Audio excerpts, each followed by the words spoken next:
negara superpower. Kendali atas energi membuat Amerika menjadi juara dunia karena energinya adalah oil and gas. Amerika sejak tahun 70-an pengendalinya, terutama mengendalikan transaksinya selain kendali teknologi dan distribusinya. Kemudian dunia coba digeser ke non-fuel oil atau bukan minyak dan gas. Salah satunya Tiongkok yang coba saingin Amerika dalam kendali energi di luar minyak bumi. Pejuang-pejuang non-fuel oil ini akan membangun sumber energi bukan lagi berbasis oil and gas, tetapi baterai sebagai penyimpan dengan solar panel, tenaga air, tenaga angin, panas bumi, dan tenaga nuklir sebagai pembangkitnya.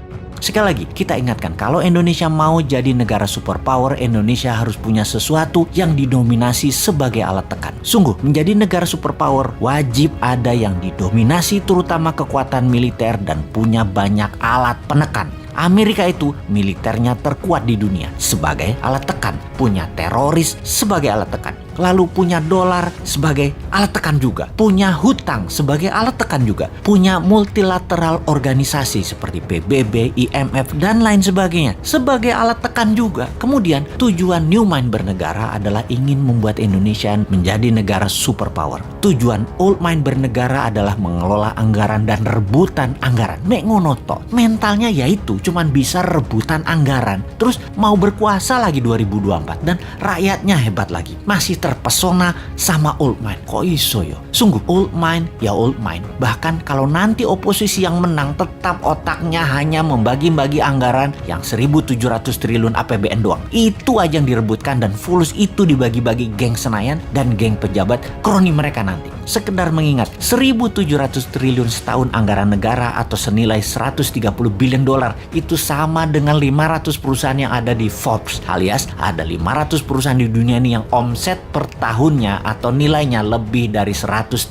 billion dolar. GE misalnya, omsetnya 250 billion dolar, lebih besar dari APBN Indonesia, dan untuk mengelolanya hanya perlu seorang CEO, bukan presiden. Bahkan tidak harus membelah dua negara, bukan harus membelah kampret, cebong, kadal gurun. Membelah dua bangsa Indonesia itu tidak saling tuduh antar ras, yang satu berbungkus agama, yang satu berbungkus materi jadi takut miskin. Alphabet misalnya, perusahaannya Google, nilainya kalau valuasinya saat ini adalah 600 billion dolar. Tesla itu 300 billion dolar. Apple 1.000 billion dolar atau 8 kali APBN Indonesia. Semuanya jauh di atas APBN Indonesia yang diperebutkan setiap 5 tahunan oleh para politisi yang niatnya katanya untuk rakyat padahal tidak. Makanya kalau Old Mind masih mau jadi pemimpin, paling pol yaitu eker-ekeran APBN. Beda kalau New Mind yang jadi, asli beda, nggak rebutan APBN, pada rebutan punya proyek bisnis pribadi dan korporasi yang berjalan baik karena mereka nanti bisa dapat pinjaman 5 kali lipat dari nilai aset yang bunganya 0%. Jadi APBN yang dalam setahun nilainya 130